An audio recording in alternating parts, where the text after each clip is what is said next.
Hey everybody, welcome to my channel. Well, if you're new here, you may not know that although I mostly talk about photography and related things, I occasionally do talk about other things as well. And what I'm going to talk about today is what's happening as a result of the high gas prices that we are all paying. And that kind of is a worldwide thing right now because, you know, that closed strait where all that petroleum comes out of, as well as other products. The fact that nobody can get through there is affecting the whole world. So who would have thought that would happen?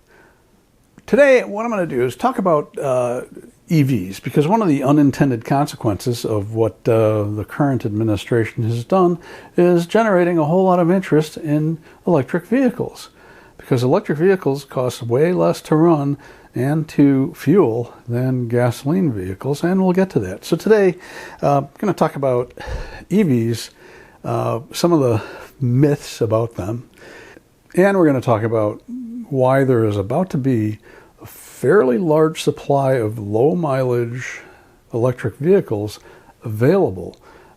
So if you don't want to buy new, the time is getting ripe to look at a used one. Now, I drive an EV. Beth and I leased an EV coming up on 2.5 years ago, a Kia EV6, all-wheel drive wind model with tech pack. That is actually the model to get if you're going to get an EV6, or probably any of the other Kia EVs.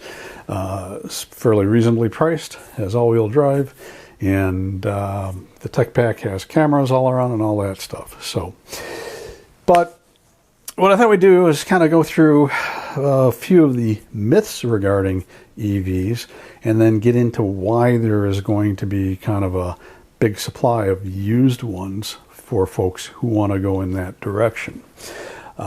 First, myths. Number one, EVs catch fire. Sometimes, not nearly as much as gasoline engine cars. The rate of fires in EVs is about 25 fires, 25 vehicles per 100,000 vehicles. It's like a drop in the bucket. The rate of fires in gasoline cars, and probably as well as diesel cars, is over 1,500 vehicles per 100,000 vehicles. The only reason you think EV fires are a big problem is because the news media sensationalizes every EV fire. But bear in mind that every time you see a story on EV fires, probably more than 100 gas vehicles have caught fire in that same period of time, but you just don't hear about them. Oh, and by the way, you know what vehicles have the highest fire risk? Hybrids. You think about it, it kind of makes sense. You got two systems there that occasionally are going to have problems, right? So be aware. But people get into gasoline-powered cars without a thought about a fire, and they're at far greater risk. Next thing is range. Range is really not a problem anymore. It is maybe for a really long road trip because the infrastructure's not quite there yet. You know, if we were to build the infrastructure out for EV charging the way we did with fuel stations in the early automobile era, which included government incentives to build those fuel stations. Bear that in mind if you get upset about subsidies for anything EV. But our EV, the EV6, if we charge that to 80%, which is generally what you're supposed to do, is generally you charge these things to 80% for a couple of reasons. But it'll go 250 or so miles, give or take. Depends on temperature and how you drive it. Our EV6 has a heat pump, so it does not lose mileage in the wintertime the way a EV without a heat pump does. Because heating the cabin in those EVs uses a resistive heater. You know, it's like those space heaters you buy, the electric space heaters, and you see those wires glow. And that's what that's doing. That's not very efficient. Heat pumps, very efficient. If I charge it to 100%, it'll go over 300 miles. Now on the Kia EV6 and other lithium-ion batteries, I know that Kia recommends this. I'm assuming the other manufacturers do as well.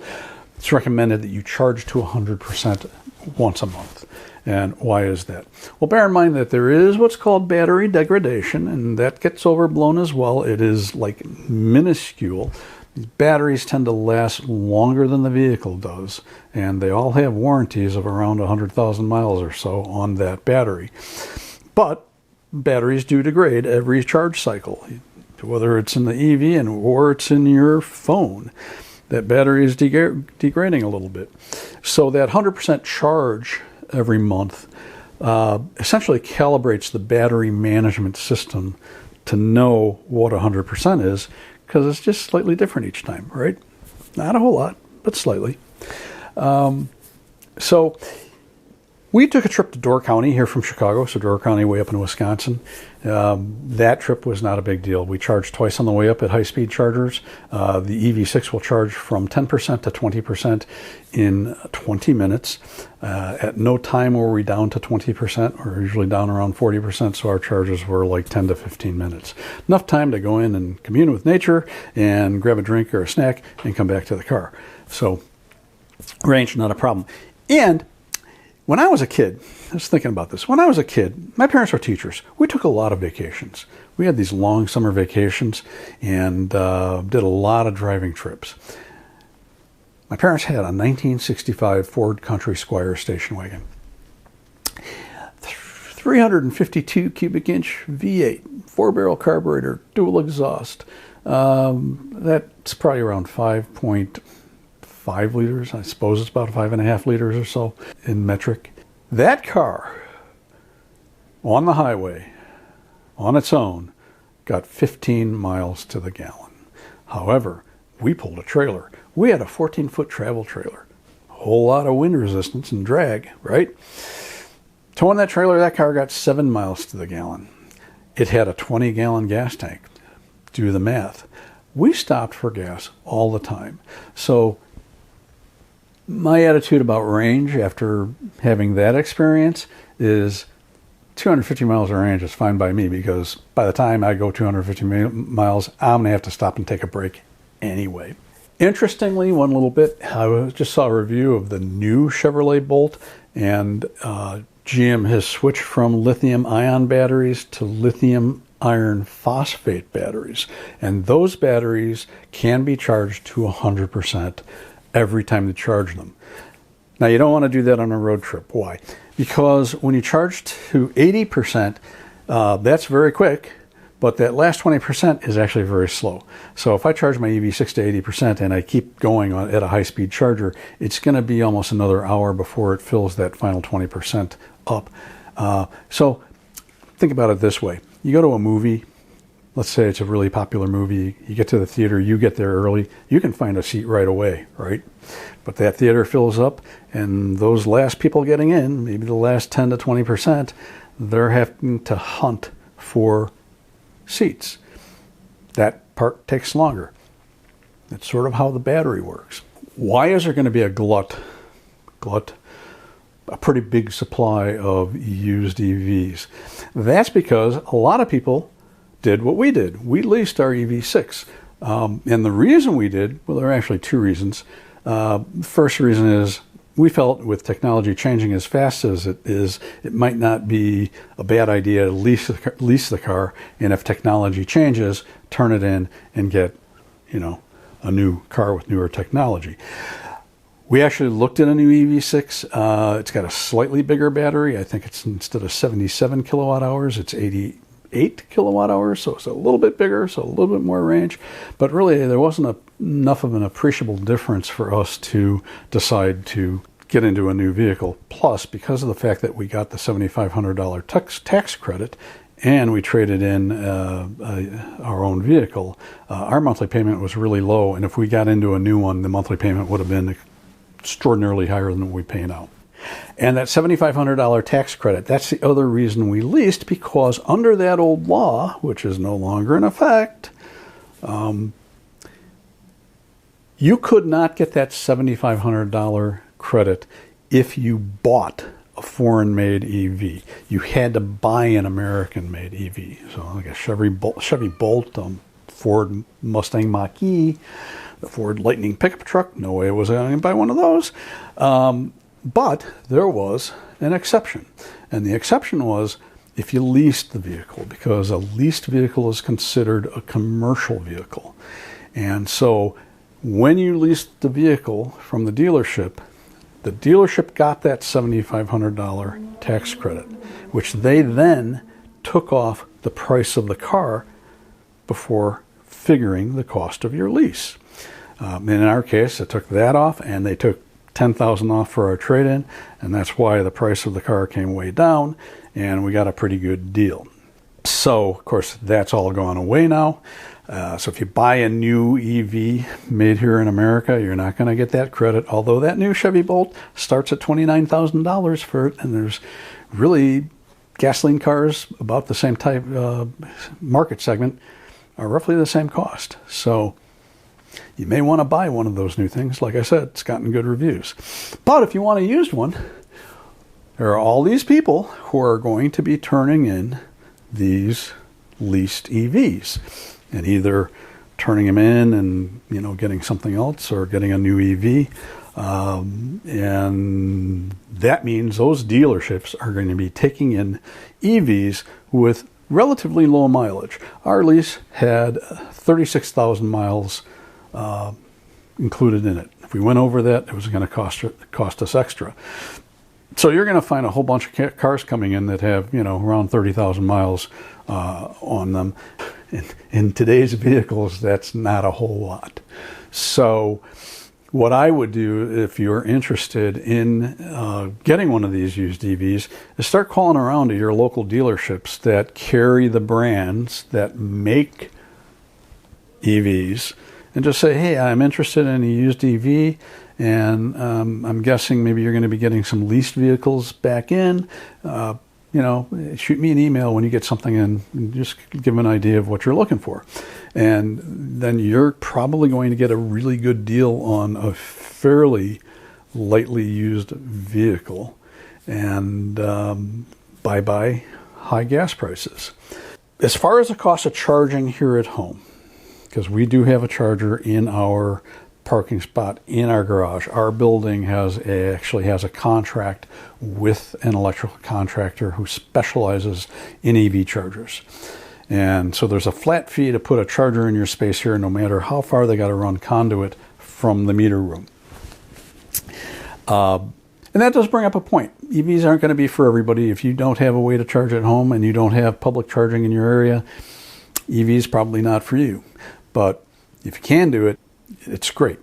I laugh every time I drive past a gas station. But the interesting thing about how much it costs us to charge this EV, our electrical supplier, Commonwealth Edison, they're the carrier. We get our power from a solar farm down near Joliet, Illinois, for the most part.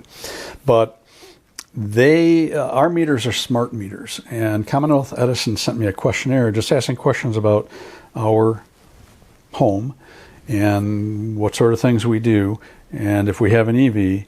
And I did that, and because of all that information, they can give us a breakdown every month on what we're using our electricity for. So whether it's the computers, the kitchen appliances, the lighting, they have that all broken down, including the EV use. And this past bill, our EV use was 15% of our total bill, and our total bill was $82.82. So you can see that is far, far less than I'd have to be paying to fill a tank on a car the size of the EV6. And one last final thing. I mentioned that we bought out our lease. And the way we did that is there's actually an outfit called leaseend.com. And instead of having to go to the dealership and haggle with them, LeaseEnd will shop around. If you're going to buy the car, they will shop around to get you financing, because this car is still worth over $30,000. So we did have to finance that. And they'll shop around with like 20 different loan companies and banks to get you the lowest interest rate that they can. And then they take care of the whole thing. You do not have to leave your home. You don't have to deal with a dealership. All you do is give them some information, which can be totally done online, and then sign a DocuSign document, and away you go. So it was easy peasy, got us a pretty good interest rate, and now we are conventionally financing this car. There is one downside to this, which I didn't really think about it. Every time that they apply for a loan in your name, that's a hit on your credit. Now, our credit's really good, so it didn't really matter. We're still way up there, but it's something to be aware of if your credit is not quite as high, that you're going to get dinged for all of those inquiries. So that's it. It just amazes me that people are so resistant to something that makes your life so much easier. You don't have to take time out of your day to go get in line at a gas station. If you can charge at home, if you can put in a charger at home, it's great. And really, don't be afraid of a road trip in most instances, because you can plan your route out, and there are apps to do this, to find high-speed chargers, and it's really not that big of a deal. And it will become far less so as we build out the infrastructure for charging. If we even had not even half of the number of fuel stations in EV chargers, you could travel anywhere you want. It wouldn't be a big deal. Questions, comments, leave them down below. If this was interesting and useful to you, please give it a thumbs up. That's a big help to me. I'm Todd Banner. I will see you next time.